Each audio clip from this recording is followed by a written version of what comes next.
Good afternoon, morning, evening. Not sure where everyone's at because we're all virtual, but welcome to this call related to the Tech and Transfer Summit Presenters Prep. So I'm going to give it just a few seconds, probably 30 seconds for other people to get into the session, but just wanted to welcome you on behalf of Wendell and I, and we'll get started here in just a few seconds. Yeah, I think Isaac and Michelle should get some kind of like kudos or something for their Zoom pictures.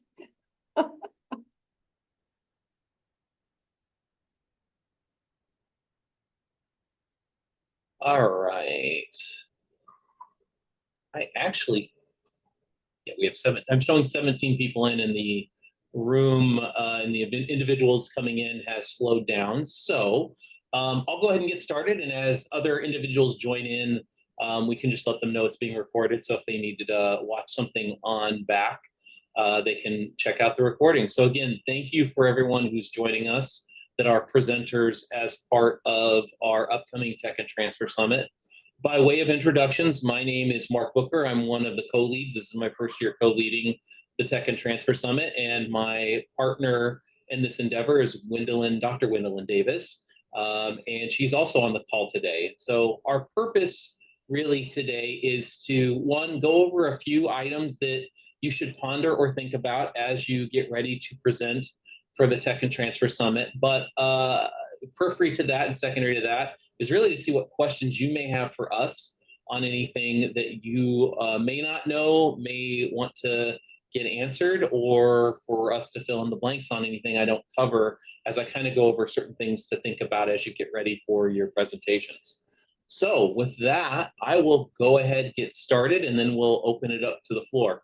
So I just wanted to go over several different things that are kind of important as you prepare for your sessions, given that this will be a virtual summit. So first off, some housekeeping things that I think will be really important is the fact that it is highly recommended that you start your session about 10 minutes early from the links that you'll be given from Acro.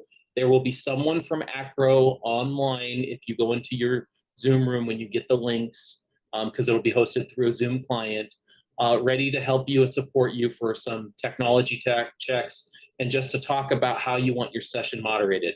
We have baked in this year, which, because I think it was a recommendation from the prior year, that we bake in a little bit of what we call passing time between sessions. So you'll note that each session will have a 10-minute break before the next session starts, which should give everyone enough time to attend the content that they want to attend and then get prepared for their own session in and of itself.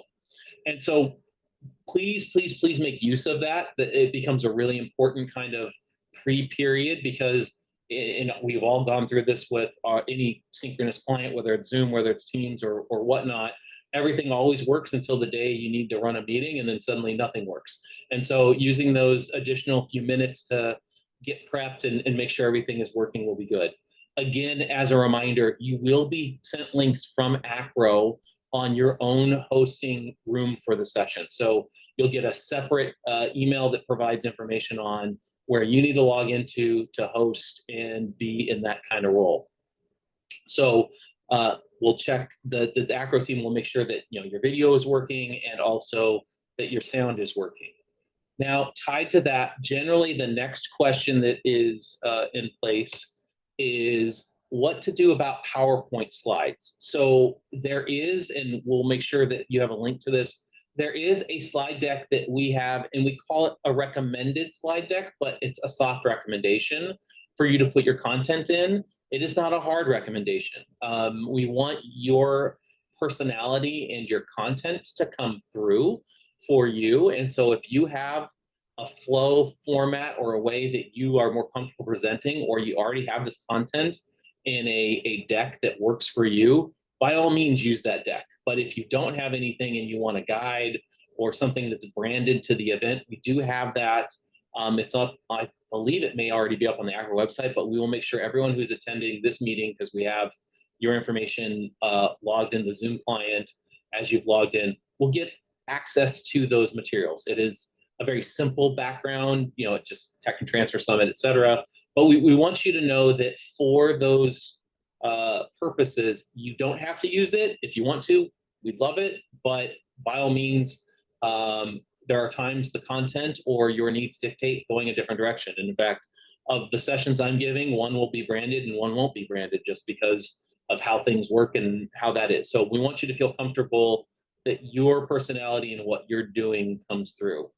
Again, with that, we'll be using a Zoom client. So if you have slides up, or want to use slides, if you know it's the simple kind of Zoom share, someone from Acro should be online to help you with that.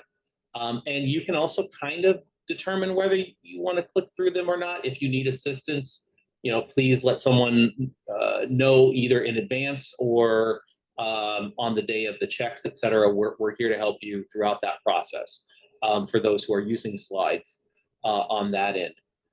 So tied to that, the other thing that I want to go over is just media. And if you're using video or you're using some sort of sound, and I actually, unfortunately, was a victim of this last year where things didn't run as planned in regards to some of my sound or my media, and it was a day of type thing. So you never know when it's going to happen.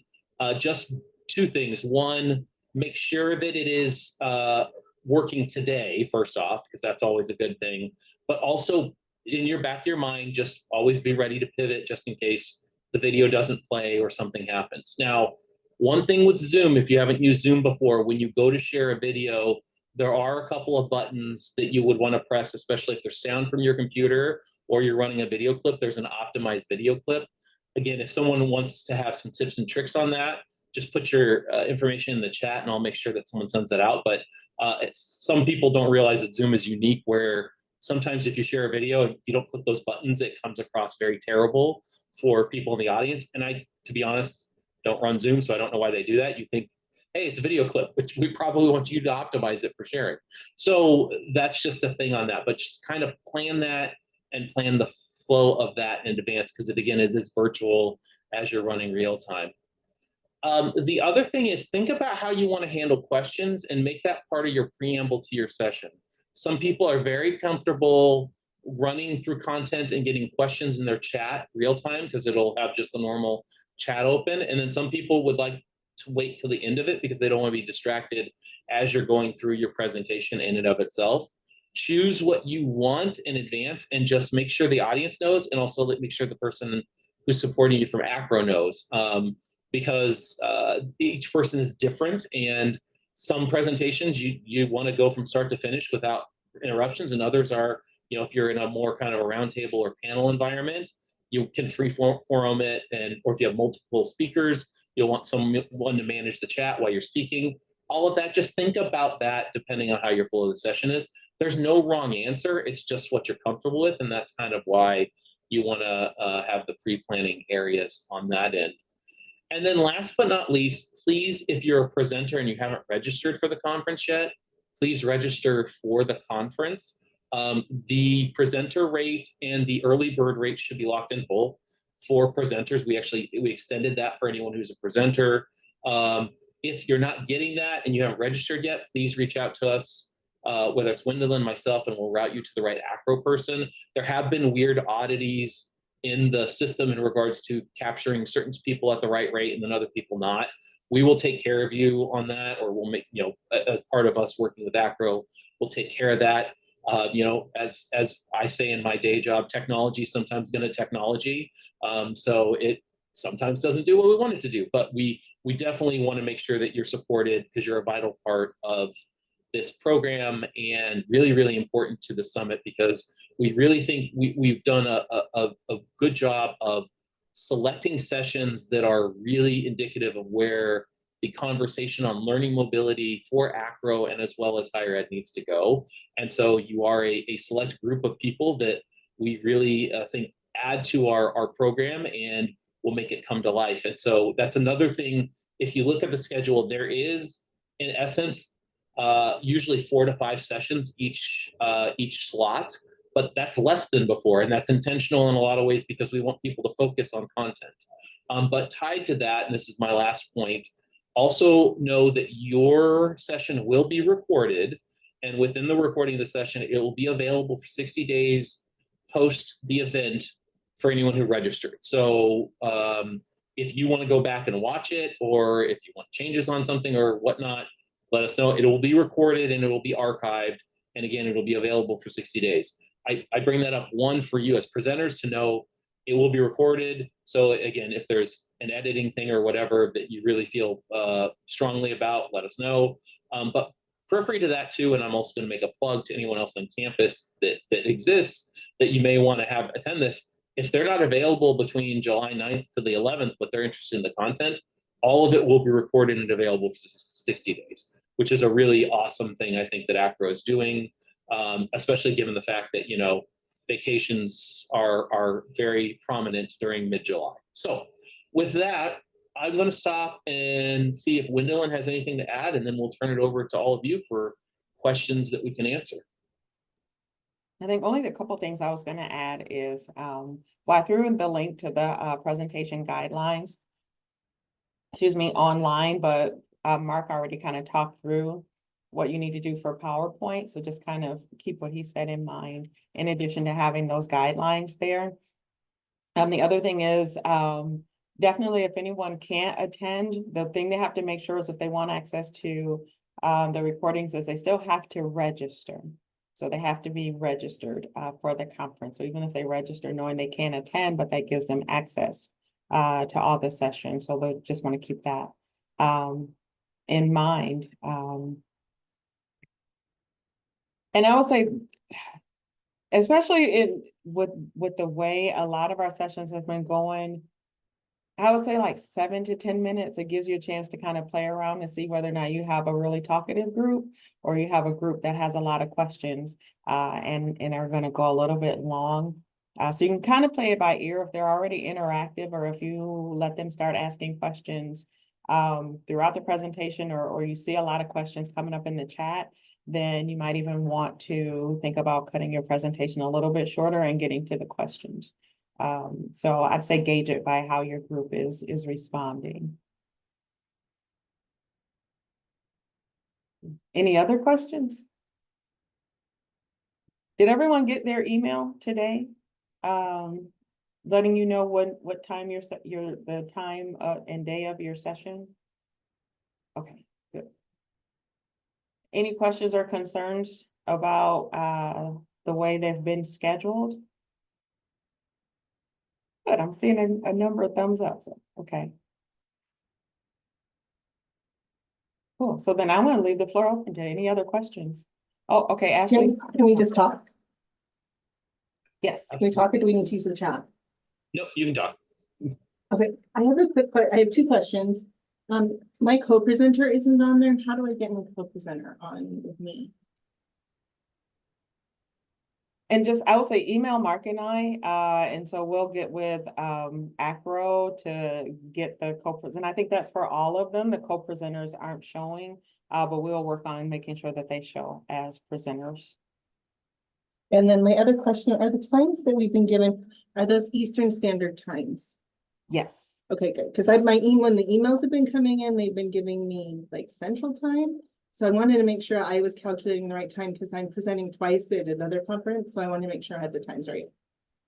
Okay. And Emily, yes. So we corrected yours, and yours is just July 10th at 11. So I think the other one was we double booked your session. And so I removed the one that was on the 11th, and you just have the 10th. I'm a co-presenter on mine, and I did not receive the email. Should I check with my primary presenter first? Yeah, I would.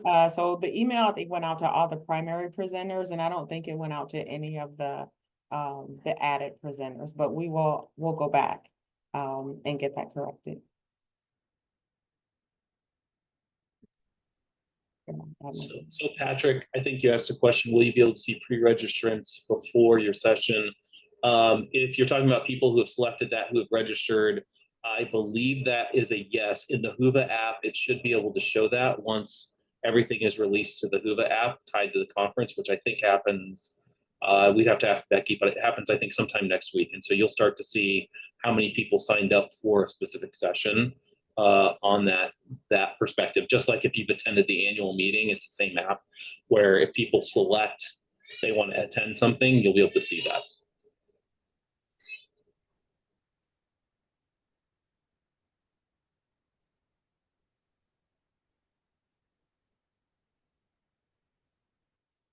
And then I think Kat says, how do we make sure the added presenters are getting the communications?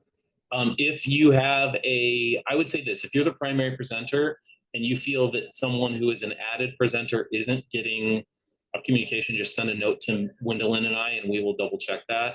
I can say that there have been times where the fields that are filled out on the session area says I have an additional presenter, but if the email is inaccurate, which we've had happen for the secondary presenter, or the email wasn't filled out as a required field because someone didn't have it yet, they would not be getting communication. So it depends on how the form was originally filled out. But if there's someone who needs to be getting things, just please reach out to us and we'll make sure that we work with that with the ACRO side of things.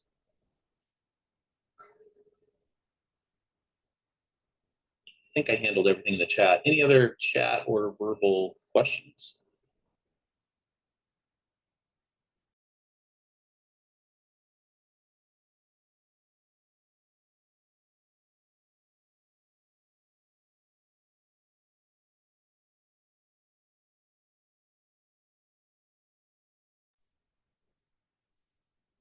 So I'll give it another just a little bit to see if there are any questions, just a few more just kind of things to add in as you think about your presentations.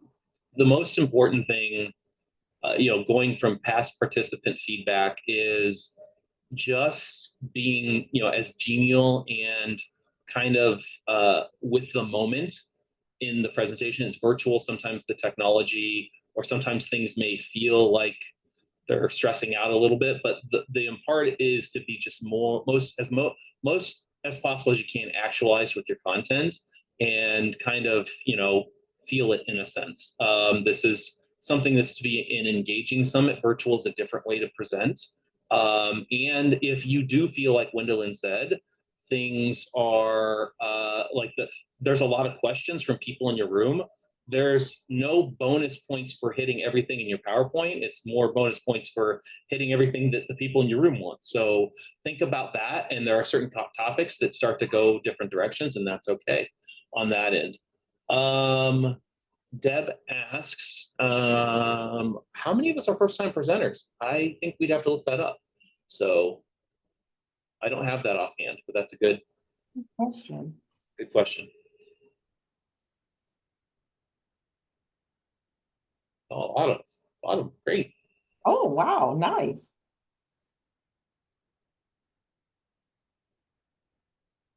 Wow. Well, welcome to ACRO. This is your first time in any ACRO way? How cool. Okay. So I'll tell you, once you do it once, you're hooked. So just be prepared. The portal is open for annual, so go ahead and start thinking about what you want to present next. So just remember that when we'll be in person.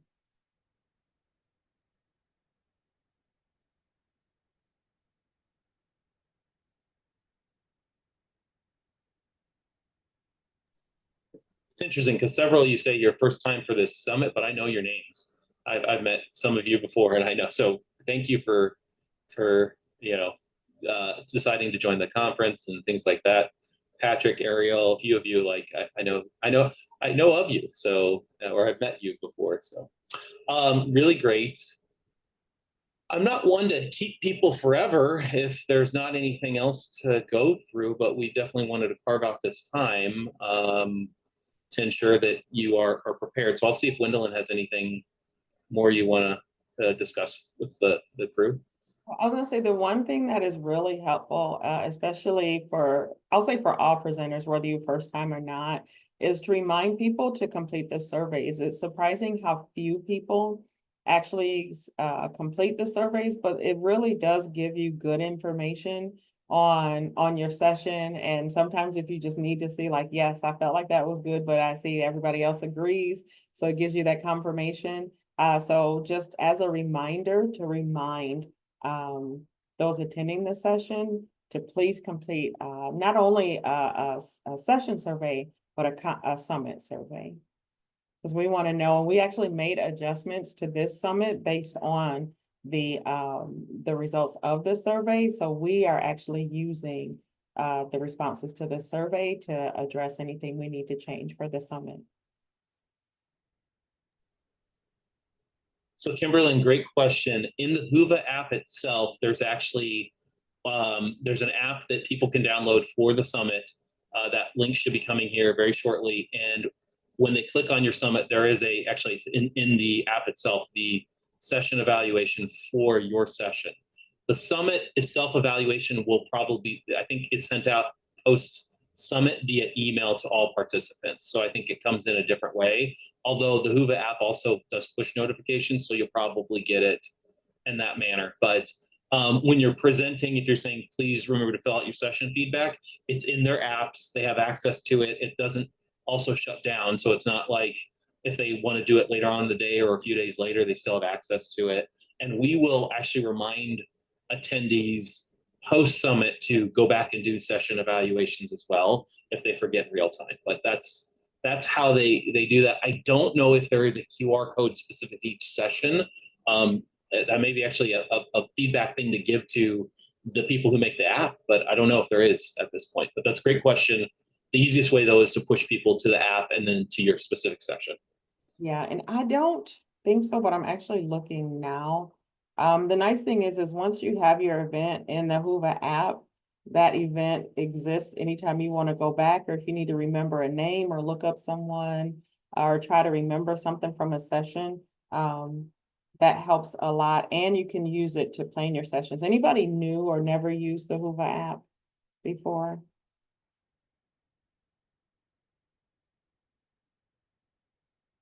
Okay. Cool. So, and you'll get a link, and so the link is tied to your email address. It's quite interactive.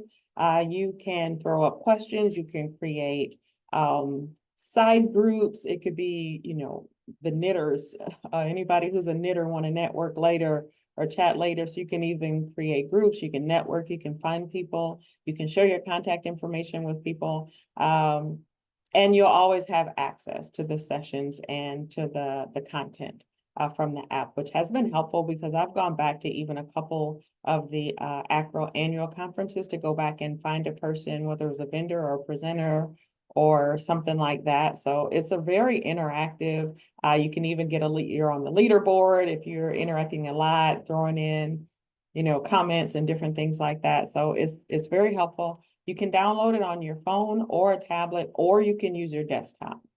So you have multiple ways that you can even use the app, and it's still equally as interactive. So I've enjoyed using it. But I don't think,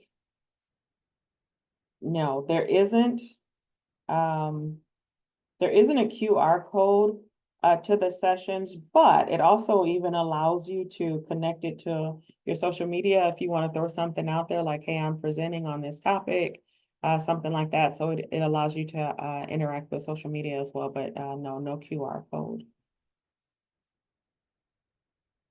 Oh, yeah, we've had many debates on how you pronounce it. It's been Hoover, Hova, Woova. I don't know what.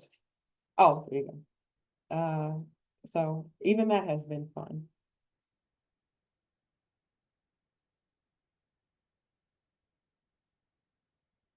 Yes. So I have it on my phone. I have it on a tablet. I'll pull it up on my desktop, just depending on wherever I'm sitting or what I have in my hand at the time.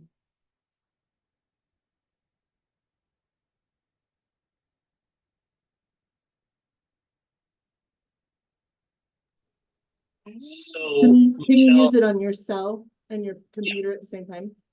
you can. So if you're presenting, I wouldn't recommend that necessarily, because if you have two clients open and the sound's there, you could get that echo. But Okay. yes, you could be messing around in the Whova and the mobile experience and then on your desktop experience at the same time.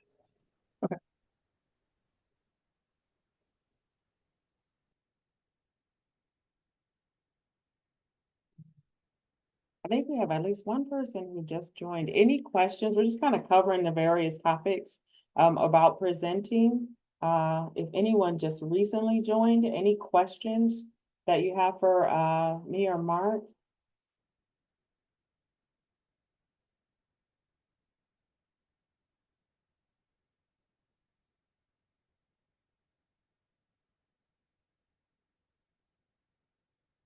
I'm gonna take that as a no.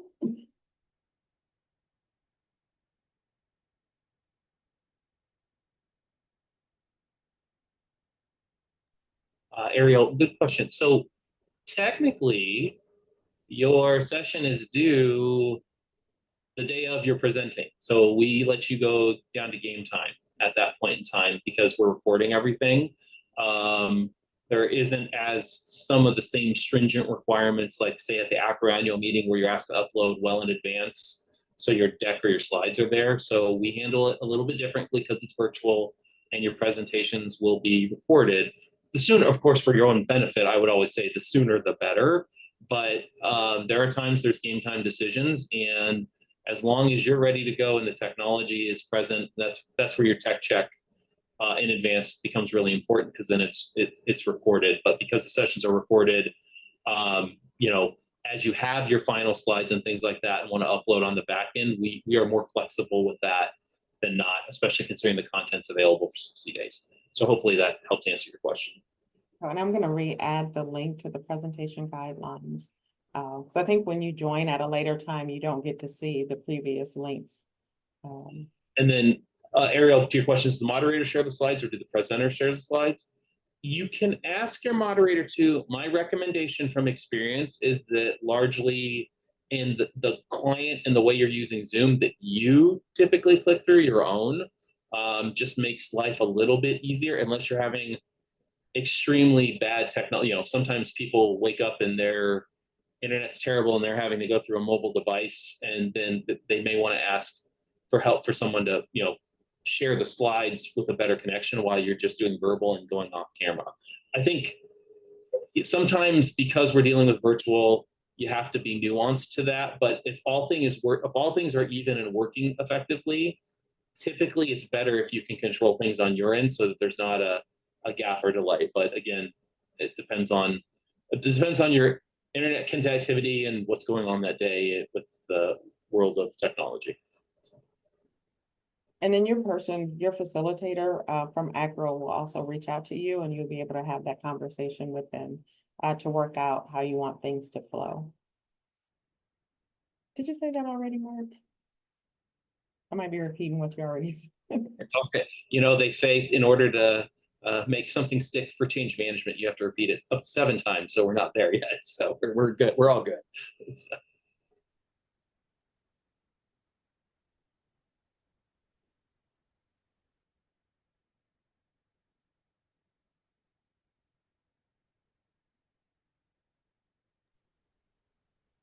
All right. Well, not seeing anything in chat. I'm not hearing anything. So I think we've slowed down and we're at 30 minutes. So, you know, a couple of things. Again, thank you so much for what you're doing to support the summit. I think it's going to be a really excellent event.